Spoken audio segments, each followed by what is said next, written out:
Ever had someone take your compliment the wrong way? There may have been times in the past where you thought you were being nice to someone, only for it to backfire and be mistaken for rudeness. If you want to avoid the unintended consequences of rubbing someone the wrong way, it's better to carefully choose our words when navigating tricky social interactions. With that said, here are 7 common examples of things we think are polite to say, but are actually rude. You look tired. Telling someone they look tired may be intended as a gesture of concern, but it can be received as a veiled insult, implying that the person looks unwell or unattractive. After all, who wants to be told they look tired even if they're having a rough day? Instead of pointing out their fatigue, how about asking if everything's alright? That way, your genuine concern can still shine through without risking unintended offense. You've lost weight. You look great now.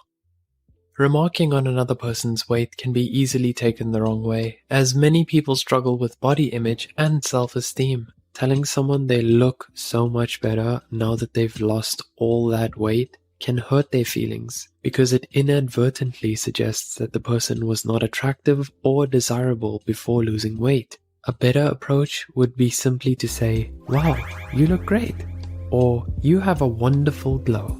This way, you can share your appreciation without potentially causing any discomfort or insecurity, and you avoid reinforcing any harmful societal norms equating thinness with beauty.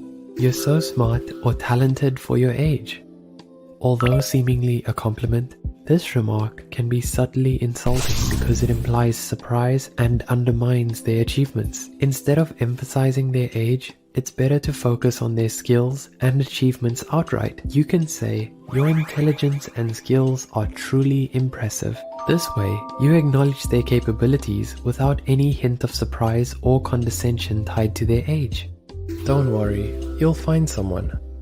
We often tell this to our single friends because we hope it'll comfort them, but it may just unknowingly make them feel worse by creating more pressure for them to settle down soon, implying that just because they're single, it means they're lonely. It's more compassionate to emphasize personal growth, self-love, and genuine connections by saying something like, "Everything will happen at the right time," or "The best chapters of your life are yet to unfold," regardless of your relationship status. This acknowledges that everyone's journey in the realm of relationships is unique and shifts the emphasis more towards internal growth and self-appreciation. You're so lucky, you don't have to worry about.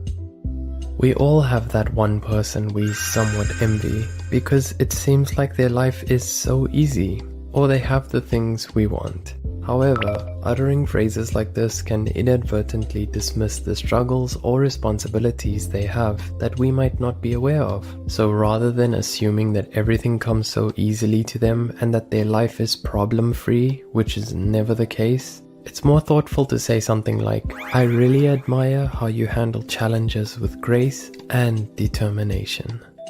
Well, that's one way to look at it.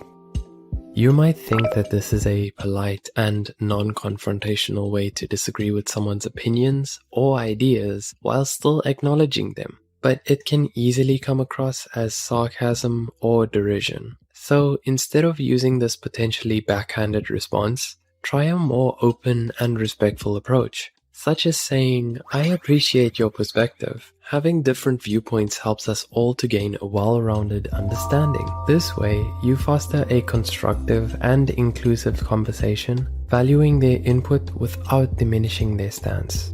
Look at the bright side. Ever told someone to look at the bright side when they were going through a tough time? Although you probably intended to give them a positive perspective, saying things like this can actually invalidate their feelings and struggles.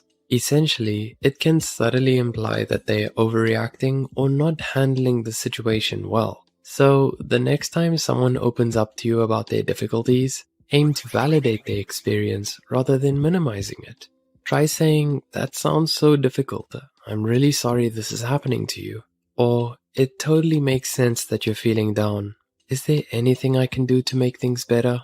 Misguided attempts at politeness can sometimes lead to backhanded compliments or harmful advice, so understanding the potential negative impact of our words is crucial for fostering respectful and genuine communication. Being mindful of how our expressions may be perceived by others is key to building stronger, more empathetic relationships. Wouldn't you agree, Psych2Goers? What are some other polite things you've said or was said to you that you're realizing might have actually been rude? Let us know your insights in the comments down below. And if you're interested in learning more about this topic, click here to watch our video, exposing 5 qualities that are actually bad. Don't forget to like and subscribe before you go.